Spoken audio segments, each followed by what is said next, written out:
Good morning, good afternoon, and good evening. We're going to talk about Thor Ragnarok. I'm wearing the completely wrong shirt for this, and I'm going to keep... I've noticed, I'm going to notice this the whole time. I'm going to a lot, and I do that anyway, but I'm trying to review like 6 things here at once. So I'm like trying to process what happened in this one again. It's just been one of those weeks. I've had time off work. So I've just happened to catch up with everything and watch it all at once, or do it all at once. So now I'm sort of like, okay, I need to, instead of sitting down and reviewing straight away, I've done it all in one block, and I'm not going to do that again, and I know why now. Thor Ragnarok. I've been to see this film twice now. I'm not a fan of Thor. Just letting that sink in for people before I talk about the rest of this film. I saw the first one in the cinema. Wasn't a huge fan. Mike borrowed me a graphic novel of Thor. I started to read it and I was like, I'm not a fan of this. I'm not enjoying this. Then he said to me, this is what the film was based off, and I was like, that makes sense then. I'm not saying that when I've watched Avengers films, I've been like, oh great, Thor's in it. In fact, I've liked him pretty much in the Avengers films a little bit anyway. I don't really hate any of the characters in Avengers as I've watched them. But then I watched, we were going to watch the third Thor film this last week, and I'd never seen the second one because I didn't like the first one, so I sat and watched the second one. I'm pretty sure I did a review of that. If not, I'll synopsis it now and I'll squeeze it into this video and put Thor 2 and 3 together. I didn't enjoy Thor 2 either. I'm not surprised by that at all. I tried to focus and pay attention to it, and I ended up just drifting off. I just didn't care about the first one. I was like, I'm not going to care about the second one. One of my friends wanted to see the third one. I was happy to go and see the third one. I was like, it looks okay. It actually looks okay. I'll give this a go. Let's see what I think. And I enjoyed it. I actually really enjoyed it. I didn't expect to enjoy it, but I did. I thought it looked good, but I didn't expect to come out of it thinking, I actually enjoyed that film and I'd happily see it again, which is why I ended up seeing it twice.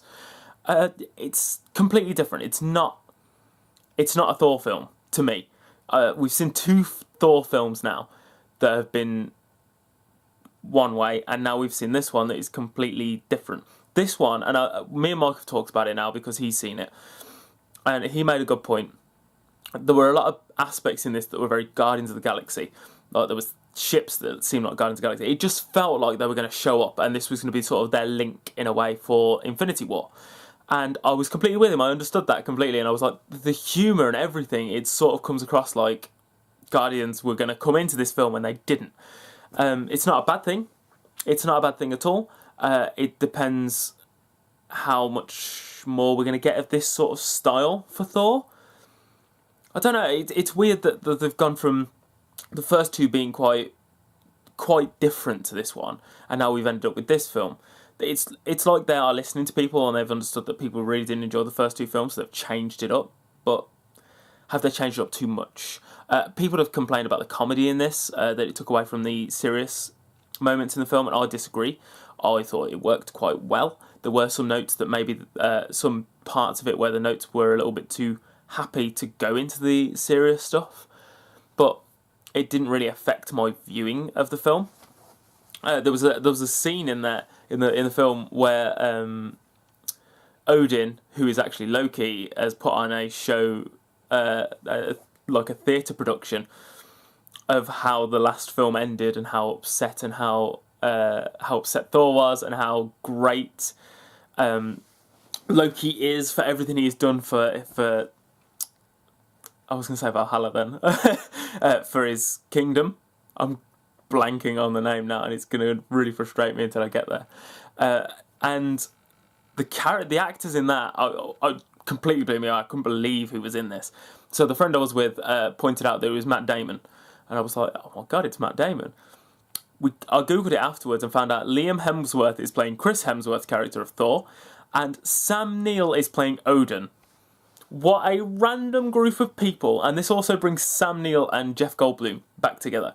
And I was like, this film has got such a random group in this for just a cameo. As well as, like, obviously Stan Lee. And Stan Lee's cameo in this was brilliant as well. I wasn't sure how I'd feel about Thor getting his hair cut. And I don't think it changed much, but I liked the fact that it was sort of Stan Lee doing it, considering it's one of his characters, and he is making that aesthetic change. So yeah, I enjoyed that, and I enjoyed all of it, to be honest. There wasn't. Sometimes I can come out of these films thinking, oh, I didn't really enjoy this, or I didn't really enjoy that. But this I actually really enjoyed. I felt like it flowed quite well and leaves it open for the next one. It's going to be interesting because it sort of cuts it off ready for whatever happens in Infinity War before the fourth one starts. I don't know if they're going to carry on what happened in Ragnarok into Thor 4. I don't see how they can, really. Hela was brilliant in this, but I don't think we're going to see her again now. I don't see how she's going to get off, get away from the situation she was in. Yeah, so I thought it was a brilliant film, to be honest. I was quite surprised by that.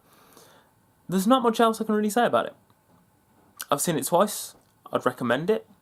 If you've not seen it, I don't know why not, because it's the third Thor film. I don't see anyone going into this that didn't want to go and see it already.